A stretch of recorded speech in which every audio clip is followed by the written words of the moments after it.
इसी तरह से हम अपने बचाव में जवाब देते। डॉक्टर साहब ने जवाब दिया कि हम पहले 5.3% 3 टन के आसपास जहर डाल रहे थे और इस साल हमारा 5.1% 1 टन जहर डाला है। इस बात का सबको पता था। पहले हम 5-5 लीटर वाली पीपियां डालते थे, आज 1 ग्राम की कोरोजन डालते हैं, तो वो क्वांटिटी में तो घटेगा ही। ये समाधान नहीं है। समाधान ये है जो चारों किसानों ने बात की। यहाँ किसानों को कीड़ों की पहचान होनी जरूरी है और उन कीड़ों के कार्यकलाप के बारे में जानकारी होनी जरूरी है।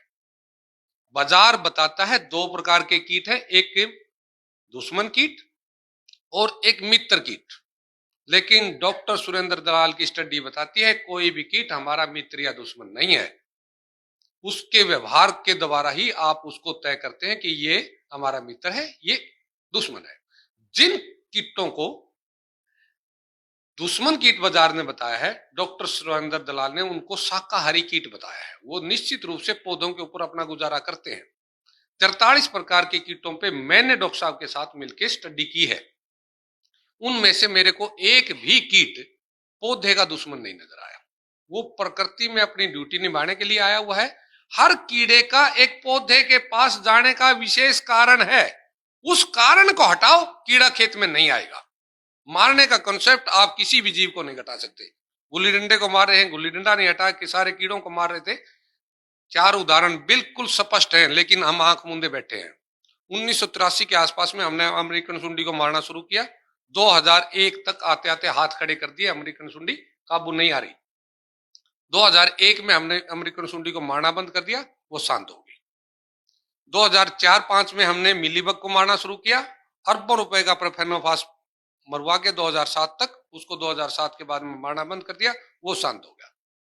2007 में व्हाइट फ्लाई, चिट्टा मच्छर, सफेद मक्खी, 3 नामों से प्रचलित कीट आया और जैसे ही हमने इसको मारना शुरू किया, इसने अपना भयंकर रूप अख्तियार करके 2014 में तवियां चलवा दी कॉटन में।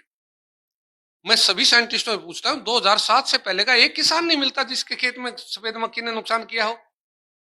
2007 में ये प्रचार में आई और उसके बाद मारा। उसी के साथ में तेला आया धान में, जिसको आपर नाम से जाना जाता है। तीनों आपर, ब्लैक आपर, ग्रीन आपर, ब्राउन आपर। लेकिन 2007 से पहले उसका कोई नुकसान दर्ज नहीं है, नहीं उसके लिए कोई जहर उपयोग है। लेकिन जैसे ही मारना शुरू किया, उसने भयंकर रूप अख्तियार किया और हमारे को नुकसान किया। चारों स्टडी बताती है कीड़े को मार रहे हैं तो कीड़ा हमारे को मार रहा है। लेकिन कीड़ा हटे कैसे, कीड़े का डर हमारे दिमाग से कैसे निकले, वो हर चीज को देखना पड़ेगा। जितने भी रस शोषक कीट हैं, एक ही प्रकार का रसायन हम खेतों में यूज करते जा रहे हैं, उससे एक ही प्रकार का रसायन पौधे के अंदर डेवलप हो रहा है और वहां से एक महक डेवलप होती है। जिस कीट का भोजन जहां पे होगा, जिस जीव का भोजन जहां पे होगा, वहां पे वो पक्का जाएगा।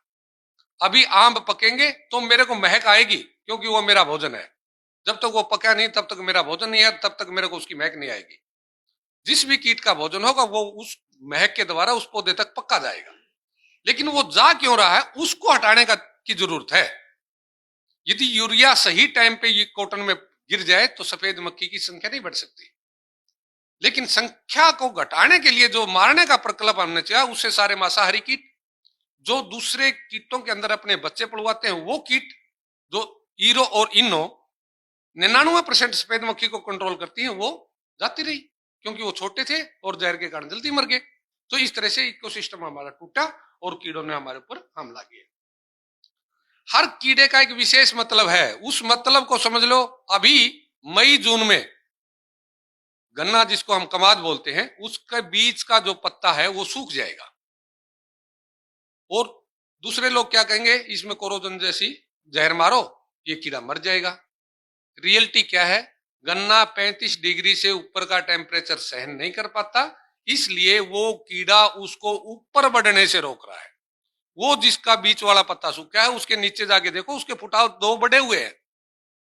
कि आपने प्रोडक्शन चाहिए, नीचे वाले में से आ जाएगी, उस बीच वाले से क्या देती है। जैसे ही टेम्परेचर बारिश के बाद अभी 30 के आसपास आएगा, तो वो कीड़ा ऑटोमेटिकली खेत से गायब जा रहा है। तो काम कहां करना चाहिए था, काम कहां कर रहे हैं। तो इस तरह से यदि हम चलेंगे तो इस जहर को कितने लिस्ट बना लो, किसी की मात्रा घटा लो, उनका व्यापार कभी तक चलवाते रहो। हिंदुस्तान को एक भी ग्राम जहर की जरूरत नहीं है, न घर के बनेगी न कंपनी के बनेगी। इस कीड़े को समझना की जरूरत है। कीड़ों को समझाओ किसानों को, वो समझेंगे तो वो जहर मार। हमारे गुरुजी एक बात कहते थे, 26 कीड़ों की पहचान मेरे को सिद्ध कर दो कि मेरे को पहचान है 26 कीड़ों की, मैं शर्त लगाऊंगा तू अपने खेत में जहर डाल के दिखा दे। और उन्होंने 10-10 हजार रुपए रख के भी देखे, ले 10,000 रुपए हैं ये, तेरे खेत में तू जहर डाल के दिखा दे 26 कीड़े, ये तेरे को जानकारी है। जब तक कीड़े की जानकारी किसान को नहीं है, उससे कोई भी जहर खेत के अंदर मलवा लो। जैसे ही उसको ये पता चल जाएगा तेरे खेत में ये फला कीड़े हैं, इनमें से ये तेरे इस काम के लिए है। मैं मित्र उनको भी नहीं कहता, लेडी वर्ल्ड बीटल 19 प्रकार की हमारे खेतों में रहती है, और एक बच्चा हर रोज 30-35 एरेतेले जैसे कीटों को खा के खत्म करता है। लेकिन मैं मित्र की श्रेणी में उसको बिल्कुल नहीं रखता, क्योंकि वो दूसरे मांसाहारी कीट के अंडे भी खा जाती है। पसंदीदा भोजन उसका अंडे है, तो दूसरे के भी खा जाएगी। मकड़ी के जाले में मैंने लेडी बर्ड बीटल को फंसे हुए देखा है,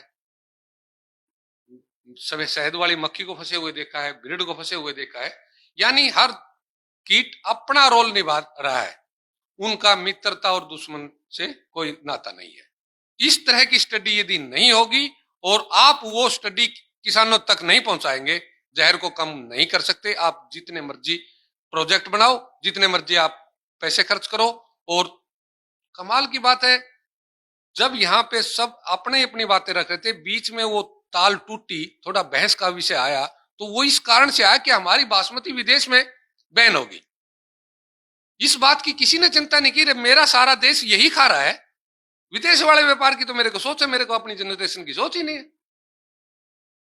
तो ये थोड़ी थोड़ी कड़वी बातें हैं, रियलिटी है। 43 के 43 कीड़ों का मेरे को पास पूरा ज्ञान है। यदि आप यूनिवर्सिटी में बुला के, किसी संस्था में बुला के एक एक कीड़े का मतलब जानना चाहते हो, तो मैं हर कीड़े का मतलब समझा सकता हूं। इस कीड़े की यहां पे जरूरत थी, इसलिए वो आया है। टिड्डी दल में 4 प्रकार के टिड्डे यहाँ पे मुख्य रूप से रहते हैं, 8 प्रकार की मतलब टोटल संख्या रहती है। किसी भी पौधे पे डिहाइड्रेशन की पोजीशन ना हो तो आप उस टिड्डे को उस पौधे तक पहुंचा के दिखा दो। जैसे ही उसमें पानी की कमी होगी, डिहाइड्रेशन की पोजीशन में दाना हो शुरू हो जाएगा, तो उसको महक आएगी और वो टिड्डा वहां पे जाएगा, उसके पत्ते को कट करके उसको सुखाना शुरू कर देगा। तो उसकी जरूरत के लिए गया, उसकी जान बचाने के लिए गया है, ताकि ये सारी नमी इसके अंदर से ना निकल जाए, इन पत्तों द्वारा नमी ना उड़ जाए, तो मैं इसकी जान बचा लूं। और हम उसको दुश्मन की श्रेणी में रख के उसको मारने के लिए चले बैठे हैं। जिस भी की कपास के छोटे पौधे पे चुरुडा, थ्रिप्स जिसको हम अंग्रेजी में बोलते हैं, वो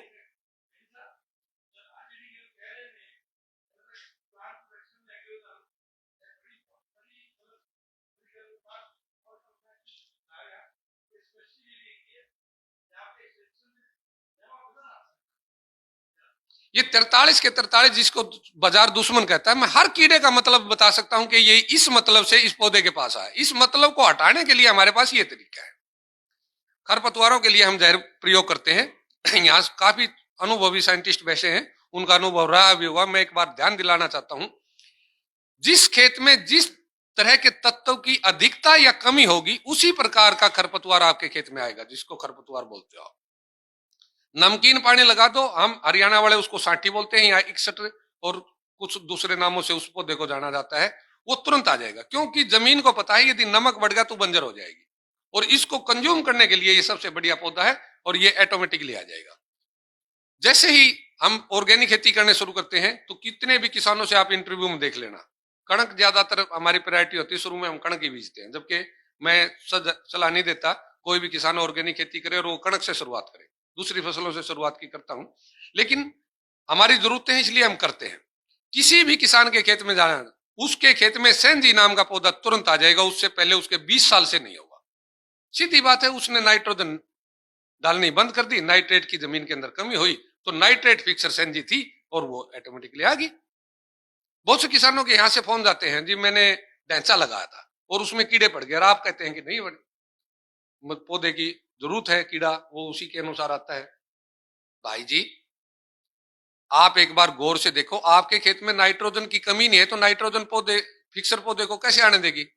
उस खेत में यदि आपने यूरिया वगैरह डालना बंद कर रखा, तो फिर यदि आपके ढांचे के अंदर कीड़ा आता है तो फिर मैं जिम्मेवार हूं। क्योंकि जिस प्रकार के पौधे की वहां पे जरूरत है, उस प्रकार के पौधे को कोई भी कीड़ा नुकसान नहीं पहुंचाएगा।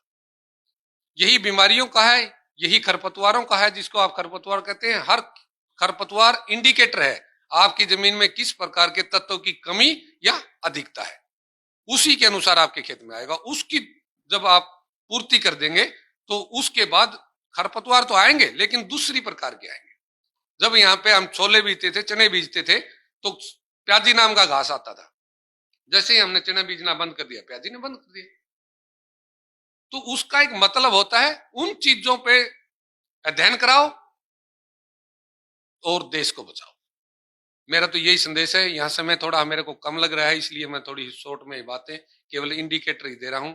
यदि किसी भी यूनिवर्सिटी को मेरी जरूरत हो तो मेरा समय देश के लिए ही है। मेरे बच्चे अभी सेट हो चुके हैं, मेरे को घर की ज्यादा चिंता नहीं है। किसी भी प्रकार के कीड़े के ऊपर किसी भी प्रकार का भ्रम है तो मैं दूर करने के लिए तैयार हूं, क्योंकि गुरु जी मेरे को ज्ञान दे के गए थे और उस ज्ञान के द्वारा हमने सीखा है। धन्यवाद।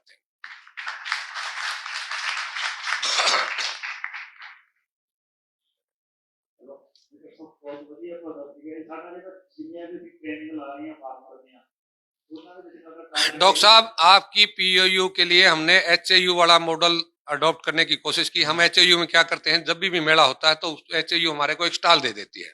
हम 4-5 किसान वहां पे जाते हैं, 3 प्रकार के बैनर वहां पे लगा देते हैं और जितने भी विजिटर आते हैं हर कीड़े के बारे में उनको जानकारी देते हैं।